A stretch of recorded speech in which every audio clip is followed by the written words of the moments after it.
Ngasisu mahausa-gumna mayamgidamakta nungairaba pungaw wari ama uduna lakjari. Wari asibu ibirakpina asachanu.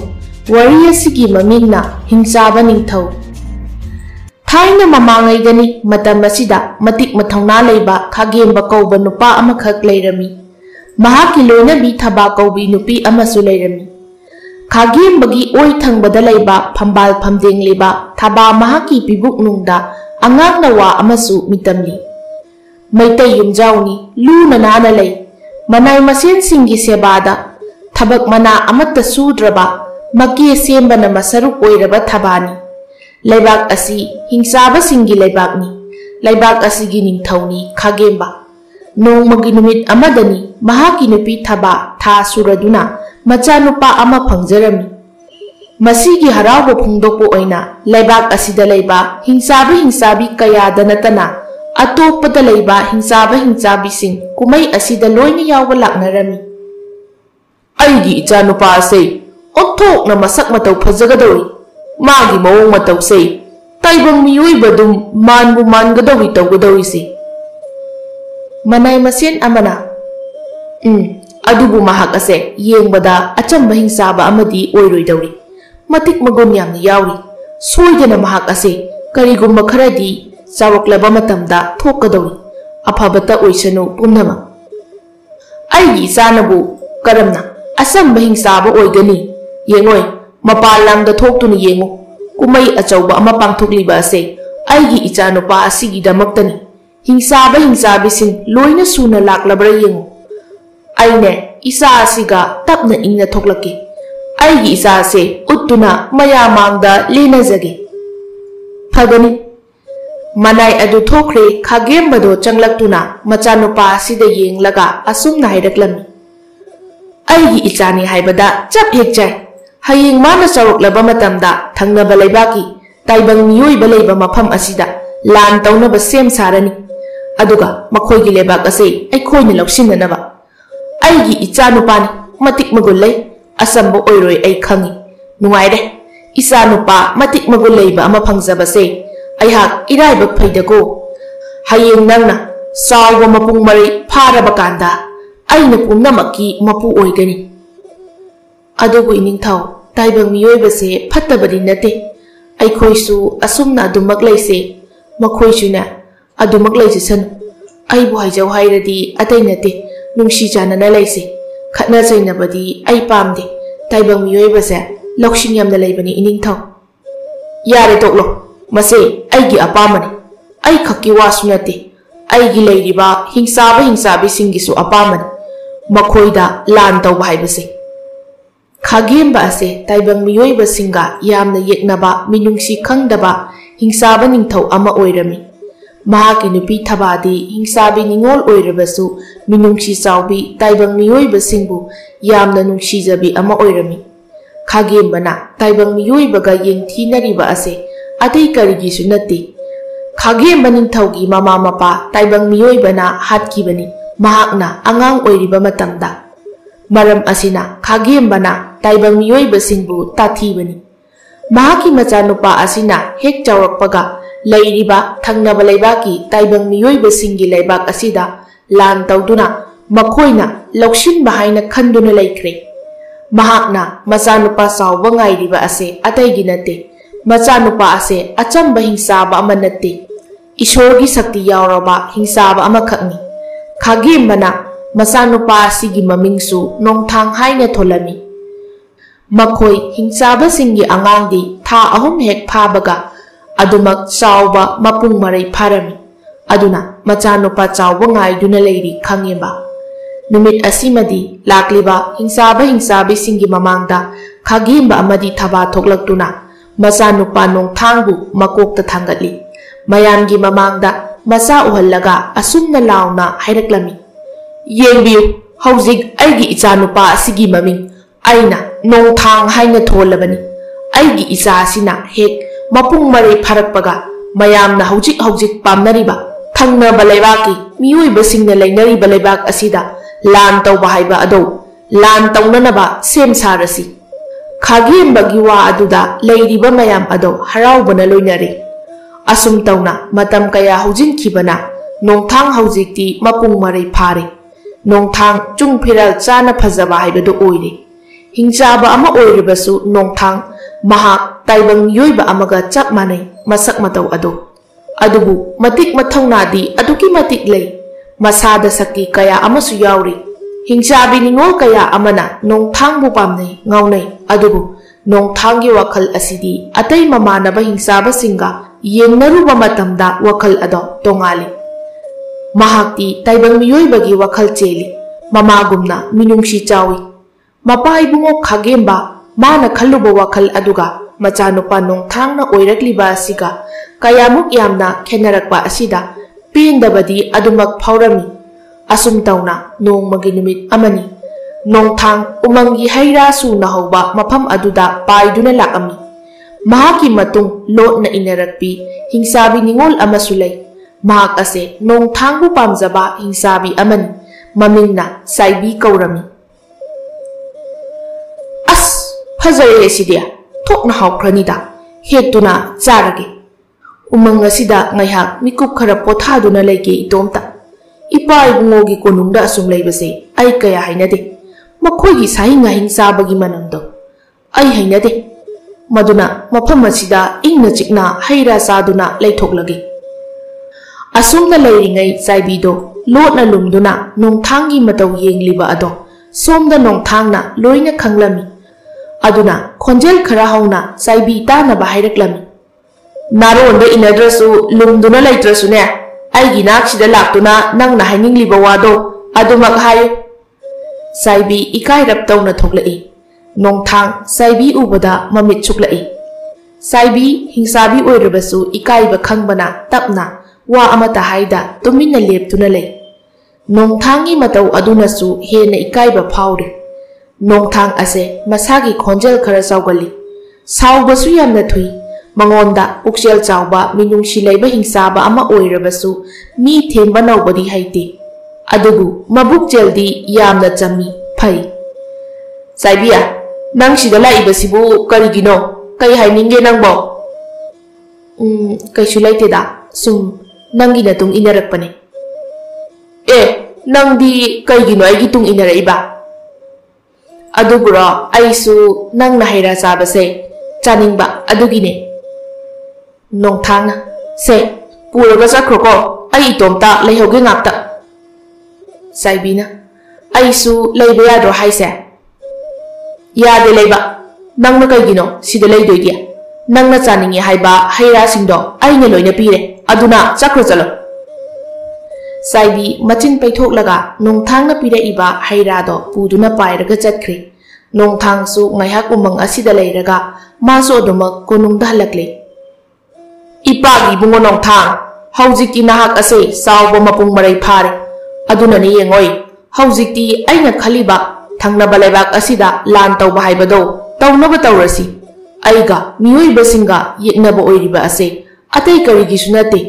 ताइबंग मियोइबसिंगना आइगी हेक पोपीबा इमा इपा Moina मोइथेम तौरगा हातखिबनी अदुना नंगना नंगी नपु नबुक हातखिबगी लमन खुम आइदी अहनगी मतम ओसिलकले iso अदुमक मतेंग पांगनी लान अदुगा मियोइबसिंग नंगना तुमना हातलबा मतुंग आइना नंगबु हिंसाबी सिंगी आइगी इहुद इरेंग सिलहल्लगा साउख्रबा लेबाक असिगी निंथौ ओहनगनी इसाना पामजबा हिंसाबी निंगोल अमगा सोइदना लुहोंगबिगनी नोंथांग मपाइबुंगो खागेमना हाइरिबा वा अदो महाक यानिंगबा पोक्लमदे माना यानिंद्रिबा असि अतै करिगिसु नते मियोइबसिंगी पुक्चल नोंथांगना लोइना खंगी अदुगा मखोइगी जातिगी पुक्चलसु खंगी नोंथांग अदुबु मपाना पामलिबा अनिंगबा असिमदि महाक थुंगल्लगे हाइना खनख्रे मरम असिना मियोइबसिंगी लेफम लेबाक असिदा लांदानबा सेम सारे नोंथांगना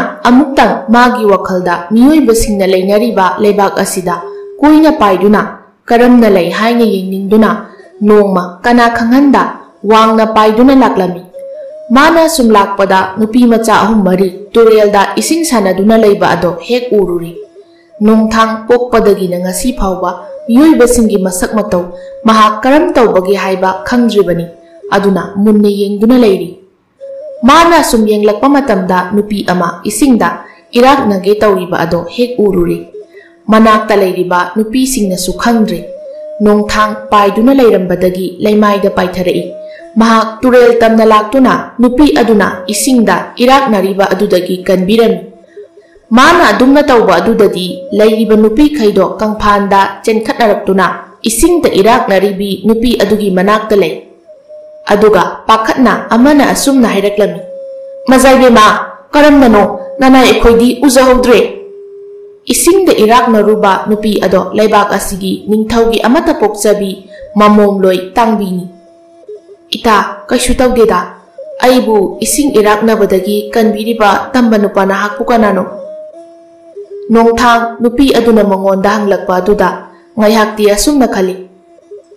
Aise mana taibang miyoibu oina khalla mali. Phare khanjarasanu.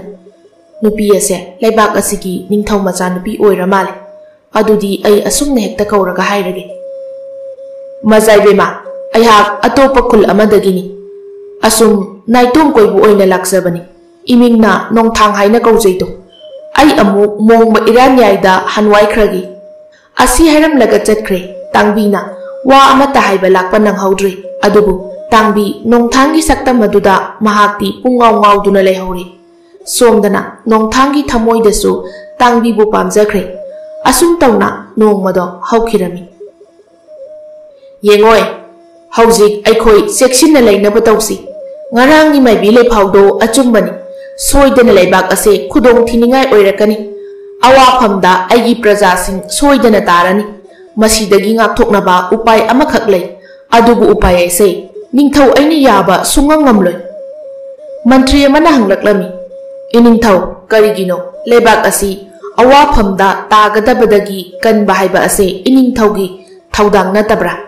Iningthauna amuktang takpiyu kari karamba wafamno leibak asigi awaba tarakadawriba adudagi ngakthokpa ngamgadaba pambai ado haibiyu. Kupna aikhoi khanasi iningthau. Ningthau loya mamittagi mapi tana aigi nungshiraba praja amadi angam athoksing pumnamak tabiyu khangbiyu. Leibak asida achauba lanpham ama thokadawri. Lanpham masida leibak asida lehoriba pumnamak tumna loina siba tare. Masidagi ngakthoknaba pambai amakhak lei. Pambai ase atei karisu nate. Aigi amata pokchabi thambal gumlabi aigi iza tangbinadi ngamgani. Matau karamna iningthau. Tawrakadawriba lan ase hingsaba singnani. Karamna aina aigi iza sibu hingsaba amada thajagadawribanu. Amaibigi leifawda aigi iza nupi ase hingsaba amada luhonglabadi lan ase aikhoina mai pakani hairi. Mantri amana iningthau madugi wafamsigi oirabadi aikhoi munna amuktang khanakisi. Chummi miyoiba amabu karamna hingsabada thajagani. Hingsaba haiba asidi sahinga hingsabani. Iningthaugi icha karamna hingsabada luhongani. Hoi amaiba magi lephawda hairabani na phare achum oiramgani. Ishorna hairakpani. Hingsabada karamba afaba leiramgani. Makhoidi aikhoigumna minungsisu poklamloi. Aikhoigumbasu leiba nate. Pumnamaksi tokraga hingsabasingna aikhoida landanaba kanna tawri hairi. Miyuibasingda landanaba tawriba hingsabasingda karamna mazaibema tangbibu luhongani. Munna khantarurabadi mazaibema tangbina aikhoi pumnamaki ihut ireng sinduna usin sindokpagumbani luri tawgadawriba ase. Tasengna munna khantharakpa matamda aikhoi punna siba natraga mazaibema. Wadu haiba loidringai ningthauna. Yare toklo wafam masi toklasi. Amuk hanna amaibi ado kaurzo. Amuk hanna leiphaw phawhanduna hanglasi. Ningthaugi yathangni amaibi kauduna amuk hanna laigi wayen kari lei lan ase kamdauba haina yengli. Mamangda haikiba wado adumak hairi. Ningthauloya mathayanna sari. Lotna somda tangbina tawriba hainariba singdo tare khangle. Leibaki damak mahak thawai thabadi karisu chingnaba leite. Tangbi munna khalai. Ishorgi wayelni. Leiriba praja sing sigadabagi mahut ay ama thawai thabana hena phai. Adubu hingsaba amada hekta tarai luhongo hairaiba si aina munna khanjaba matamda ay sigadaba mande. मरमदी हिंसाबसिंग असे यामना पंगी हाइबनी अइना करमना हिंसाबदा लुहोंगने लुहोंग तारगना अइ करमना हिंगबा हिंसाबसिना करमना थेंगनगदोइबा असी हाइरगा मुन्ना खंथरगा मपानिंग थौगी मनाक्ता चंगसिलक्तुना मयाम तानबा असुमना हाइरमी इपाइबुंगो वारोबिगनु नचा अइहाक लेबाकी याइफनबगिदमक अइ हिंसाबगा लुहोंगबा हाइबदो याजरे इपानिंग थौ मुन्ना अमतंग खंथबियु नचा अइ अमा लैतबगा प्रजा पुंबगी थवाई मांगबा असी करमबने हेन फै प्रजा पुंबगी थवाई मांगबा मतमदा अदुमक नचा अइहाकी थवाईसु मांगदोबो नत्रा अदुना प्रजा पुंबा कल्लगा नचा अइहाक लुहोंगलगी अइ सिगदबमक्ति नते इपानिंग थौ निंगथौ लोया मचाबु नुक्सिना नुमित था येंगबगुमना नुक्तिगी मसागी मसक असी येंगजरीबनी अपोपी ममासु लैखिद्रबनी तांबी पोक्पा मतमदा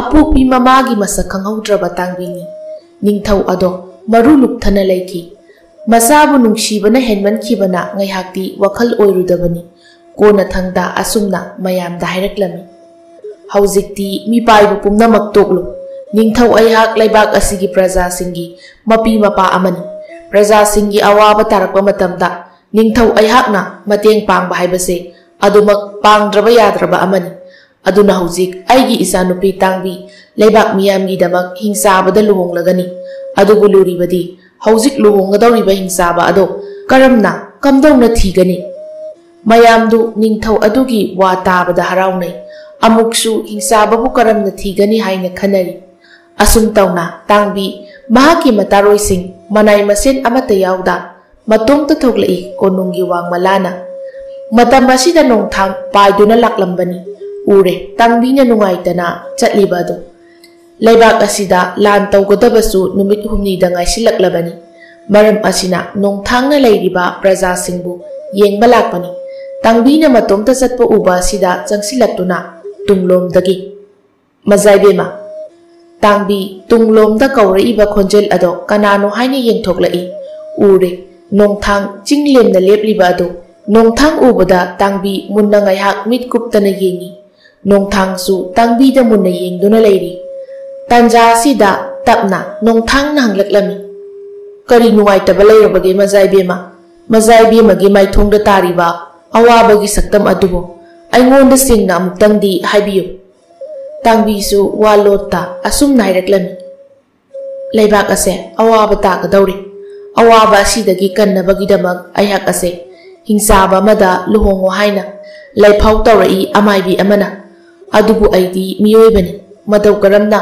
अइना हिंसाबगा लुहोंगनी फरे पुंगनमक लेबाक मियाम असिगिदमक्ता अइ थवाई थादोकपा ताबनी हिंसाबा सागै अमदा हेक्ता लुहोंगलगा नंग सीनी हाइबदी कनाना हाइरिनो सिरोय कैदौनुंगदा नंग सिरोय मखोइना नंगबु महारानी अमगुमना थमखिनी तांगबीना नंगी मतौ करमना खंगलिबा नंग हिंसाबा सिंगी लेफम मनाक तमना अइबु पुबिगेरा अइगा लुहोंगदौरिबा हिंसाबा दो आई इसाना थीजदुना लुहोंगबा पामे नोंथांगना तांगबीगिदमक अमदी लेबाक असिगिदमक हाइरक्इबा वाफम अदुगिदमक खल्लगा महाकी असेंगबा मसक अदो नोंथांगना तांगबीदा उलक्लमी नोंथांग मसागी ओइना हिंसाबा ओइजरबसु महाक ताइबंग मियोइबा अमगुमना लैबनी मसकसु ताइबंग मियोइबा मानबनी तांगबीना खंगनबगी मवोंगदा उलक्पनी तांगबीसु अंगकपा हाइबदो ओइरे नोंथांग उबदा नहाक हिंसाबा अदुगी हायु कईगिनो नंगना मफम असिदा लाइबदे नखोई हिंसाबा हाइबसी असुमना ओइनब्रा आइगी इमा इपाना हाइबा मतमदा हिंसाबा सिंगदी अकीबा सक्तम ngaktani hai adubu nahakti aikhui miyoibagi sakpham akibasu phaude nongthang momon noktuna magi saktam asigi maramda loina hairami tangbi haujikti haraure nongthang makoi ani luhongba tare tangbi nongthangbu nungsibadi phaudri nongthangnadi nungsibadi phaukrei तांबीना नुपा अमगा लोइनना कोनुंग तमना चंगलकपा उबदा मनाई अमना निंगथौदा पाउ तंबा चेनखिरन assume तौना निंगथौगी मनाक यौरगा हाइरक्लमी इनिंगथौ मजाइबी मतांगबी नुपा अमगा कोनुंग असिदा चंगलकले असुमना निंगथौगी मनाक यौरगा लामी अदुना हाइरमी इनिंगथौ मजाइबी मतांगबी नुपा अमगा कोनुंग असिदा चंगलकले करी हाइबा नुपादु कना माले करमना तौबगे मसक मतौ फिबम मूर्ति फजै वांग चावे मसक मतौ फजै येंबदा लाइगी मचाबु माले मनाई अदुगी वाहाइदा निंथौ अदो तुमिना सुमना खले ओ अदुदी अचंबा मियोइदी ओइरमरो फरे आइगी नाकता मखोय अनिबु चंगहलौ हाइबगा तौबगा मचानुपी अमदी नुपा अदुगा लोइनना चंगलाइबा अदु उरे लैरिबा अंगम मथौसिंगसु लोइना उरे नोंथांगी मसक मतौ फिबम उबदा मयामदो ममित कुप्ते येंगनै तांबीना लैरिबसिंग अदुदसु नोंथांबु कनानो हाइबा मसक ताकले नोंथांबु हिंसाबा अमनी हाइबा असि मखोय कनामतना थाजनरमदे मरम असिना निंथौ मसामकना नोंथांदा असुमना हाइरक्लमी नंबु हिंसाबनी हाइबा आइनी येंबा मतमददी मियोइबा माले नंबु हिंसाबा अमनी हाइना थाजनबा फरे आइगी लैरिबा हुइनाउ मचा असे नंगना हातुना साउ ngakpigani ayhakti hingsaba oijirabasु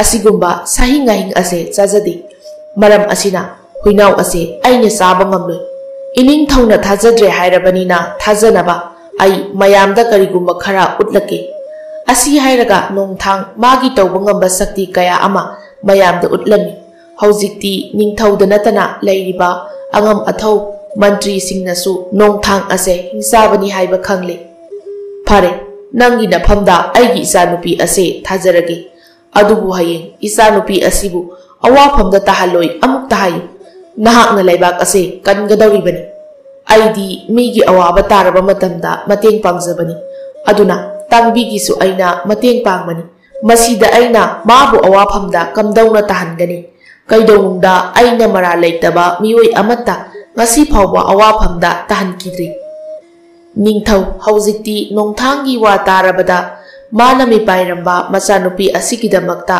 पाखचरंबा पुंबा फखिरमी assume तौना हौजिक्ति तंगबी अमदी नोंथांग लुहोंगनबा same सारमी नोंथांग महाकी अपोकपा mama मपादा हाइनिंगी खंगनिंगी अदुबु महाक हाइरुद्री माना हाइरुद्रीबा असि अतै करिगिसु नते महाकी मपा हिंसाबा खांगेंबा असिननी लैबाक असिदा लान तौननबा सिलिबा असि ताइबंग मियोइबा सिंगु महाकना ताथी हौजिक नोंथांगना मियोइबा अमगा लुहोंगले ताख्रबदी मपाना करी तौरकनी हाइना खलमी अदुबु लैबाक असिदा लैरिबा मिपुम खुदिंगी अवाबा असिमदी महाकना कोहनबा पामलमी मरम असिना तांगबीगा लुहोंगलमी नोंथांगी मतुंग लोटना इनबी माबु नुंसिजबी हिंसाबी साइबीदो ngasisu lotna nongthangi matung inaraklibani aduga makhoina sanariba hainariba wari pumbasu takibani saibido nongthangna miyoibaga luhongkiba asida sauningmana loire magi oiba phangdre haina maram asina hingsaba ningthau khangembada majanupagi warol pumba asi tamlurage khanna makhoigi lebak tamna paiduna chatkre tangbi amadi nongthang haujik lebak asida leiri निंथौना मचानुपी असिगिदमक वजरंबा खंजरंबा पुमनमक अदो हौजिक्ति खरा मखैदि फरी अदुबु अमुक अमुकसु चिंगनबा फौजे मरमदि नोंथांग असे हिंसाबनी माना सौरप मतमदा सोइदना मचानुपी असे खुदोंथीबा तारकनी हाइबा असे मागी चिंगनजबनी आइगी पुंसिदा कना अमता असुमना नुपी अमता लोइनद्रि आई हिंसाबा अमा ओइरबसु असिगुम्बा असे हाइनदे तांबी नंग आइगी नुपीनी हौजिक्की नंग आई लुहोंगले नंगी लेबाक असिदा तारकदौरिबा अवाबा पुंबा आइना कोहले लाकदबा खुदोंग थिनिंगाय ओइरबा थौदोक कया लाक्सनु आइना मायोकनगनी लेबाक असे आइना लेरिबा फावबदी अवाफमदा कैदोनुंगदसु ताहलो अदुबु वाफम अमा खक्ति ले मसे नंग आई खंगमिनसी हौजिक्ती आई मियोइबा अमगा लुहोंगदुना लेरि हाइबा असे आइगी इपाना खंखिबा थोक्लबदी सोइदना आइबु सावरकनी लेबाक असिदा लंदानबा तौरंबा हिंसाबसिंग अदो अतै कनासु नते आइगी इपाननी आइना असुमना लुहोंगले खंख्रबदी सोइदना करिगुमा थौदोक अमदी थोक्लरनी अदुना येंगोय तांबी नंगा आइगा मफम असिदा कुइना लैबसु याररोय आइगी हिंसाबसिंगी लेबाकता नंगबु पुदुना सत्तुना लैखिबसु आई पामदे नंगोंदा खुदोंथीबा सोइदना नंगनी आइना हाइदोइसे नंग मुन्ना ताव आई सोइदना नंगी ननाक्ता नुमित खुदिंगी लाकनी लैगनी ngayhak ngayhak mikup khara aigi leibakta chatuna leiruge aigi ipana khangdanaba tangbina hoi phare nangi apamba dumak tawbiyu ai kaisu haijaroi adubu ai amuk amuk pakhat basu yaudaba nate Nangdi hingsaba amani, aina miyoiba. Nangna saurokpa numit amada aigi thawai mangkhidra haina jingnei. Akiba poknubagi wasu nate, haijariba wafam asida nangbu aina thajarudabagi sunati. Phare, pothanaba tawrasi. Hai, yengoi, aise mamingtagi hingsaba haiba aduni. Aidi tasengna taibang miyoiba amagumbani. Aingonda nangna karimata singnaba tawganu. Aina ngonda karisu tawroi. Phare, potharo nahaksu. Asumna numit asimadi haukre. Somda hingsaba singi laibaktani. Saibina pumnamak thokibasing ado loina khagembada tamlami. Khagem ningthau masanupa nongthangda saurakle haujikti. Adubu mama thabadi masagi pau aduda yamna haraujarami. Somda nakan amaromdani nongthang mama mapagi manakta lakpani. Mana sum lakpa matamda lambida hingsaba kharana hainariba warising aduda loina tarami khanglami. Mahaksu khangle saibina loina khangkhre mapada loina tamlamle haiba. Mapana su sauduna masanupa nongthang hek thengnaba mikup aduda phaduna kaisum sangda thamnaba hainakre haiba khanglami. Khudakta tangbi hoigi leibakta lakli. Tangbi nongthangna mayumda satlini haina chatkibaga khudakta halakpa sida kaidorabano haina khalli. Nongthangna su tangbida loina tamlami. Haujikti nongthang leibak asida leibada matare. Tangbi su kuina sum nongthangga leiminarakpana nongthangbu nungsiba nongma nongmagi pukchel khanglakpa haurakle. Aduga nongthang su kuina sangna asum miyoiba singa leiminaraklabanina miyoiba singi pukchel su khanglaklami. Tangbi su asuki matik nungsiba hauраklami. Amaromdana ningthau loya su ahangi matam oisilakle. Maram asina mahaki ningthau khubam asi nongthangda sinaba pamle. Aduna angam mathau singa wa khanaduna makhoi gi apamba su hangli. Pumnamaki apamba su oinare nongthangna leibak asigi ningthau oiba asida. Mayamgi praja singi apamba gi matung inna haujikti ningthaugi khubam ase. Mayamgi praja singi apamba matung inna haujikti ningthaugi khubam ase. Aigi iya oiriba nongthangda sinaba tare. Hayengi pungja asi afaba matam oiri. Hayengi matam asida soidana ningthau khubam sinaragani. Nongthangna ipa ningthau na aibu nungsibiba thajabiba matau asibu uzaba matamda aigi thamoi asuki matik harau nongaiba poi. Tasengna ai ningthaugi khubam asibu pamjadi suknatagi nakhoigi minungsi asi khak pamjai. Ayak ase hingsaba amani haiba kaukre. Taibang miyoiba amagumna khalakle. Tasengna aigi mapok ase laibak phama mapok haibado oiri. Nahakna aigi isa tangbi asibu nungsiba luna tawjaba amadi praja singi khanbiba matau asida aina nangbu nungsibani. Aikhoigi awafamda tarugadaba punsi asibu nangna kanbibani. Ipa ningthau aina laibak asida tarakadaba awaba pumba loina mayoknagani. Khudong thiba amata laibak asida tahalu. Makhoi punna darbarda wari sanaduna leiringai manai ama chensilaktuna pakhatna asumna tamlari. Iningthau haujik thangnaba laibaki hingsaba singi ningthauna aikhoigi laibak asida lan tawba laklari kamdoni langi thawrang tawnaba sem sarora. Ningthauna khumdringai nongthangna hana khumlaklami. Khudakta langi khuju khulai sem saw khudakta lan bungyai lan tawnaba sem saro. Ipai bungo yathang pinabiro aihak lan chatnaba thawrang tawjarage. Ningthau asina su ayaba pirakle asum tawna lakleba hingsaba singa miyoiba singa akanba lan amakhak tawnarami. Adubu maikai asomda nongthangna lepkhibana hingsaba singna pak hek henjinba ngamlamde. Hingsaba khangemba angakpa amadi oiri. Mahakna khankiba machanupa asina kaidaunungda makhoida onkhatlaga makhut halakloi haina khankibani. Adubu ona tainabada nongthangna miyoiba singi michangda laikhibana khagemba karimata tawba ngamdre. Nongthang ase mahakiri machanupani. Khantharubada hingsaba khagemba phanamak sathiba saktam oirabasu masabu nungsibagi mayaina lan ado lepo haina lefalami. Hingsaba khangemba masagi manak tamna changsilai aduga haireklami. Ipagi nongthang nangbu aina kayagi matik nungsina thajana pamuna amata poksaba isa nupani khanna thamlakhibani. Taibang miyoiba singi mathakta lan tawnaba sem sakibani. Aduga nangnadi miyoiba singi michangda napa aigi mayokta leplari.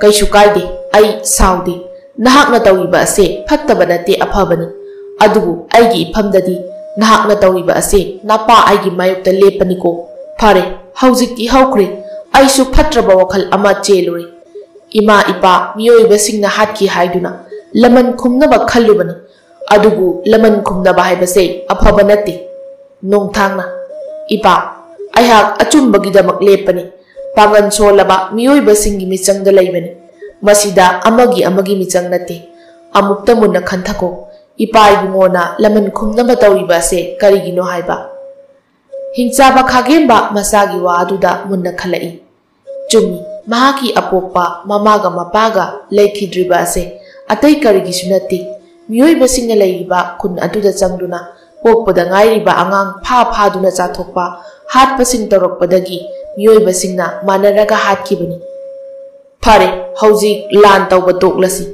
kadai aigi imodi kana lei khudakta aigi nupi thaba mafam asida purau aduga na khoi pumba hankhro asum tawduna lan asi tokle thaba masanupa nongthangki manakta laktuna konduna kapi tangbigi masak matau uraga thaba na yamna harau jarami asum tawduna miyoiba sing amadi hingsaba sing yeknaba oiramba ado tokre pumnamak nungsi sanana lainari kuina sangna lairamdre adumak hingsaba khagemba mahaki nupiga loinana maraibakta hannaba sem sare nongthangbudi mafam asida laibada yanari lan chutokle praja singi wajaba matau singsu loina kokre praja singi apamba amadi lairiba ningthau amadi angam athau singna sinduna laibak asigi ningthau asi nongthangda sinarami aduga tangbibuna maharani mingthon phangduna matam kharadi ingna chikna nungaina marasi na palami asum tawna sahi kayagi matungdani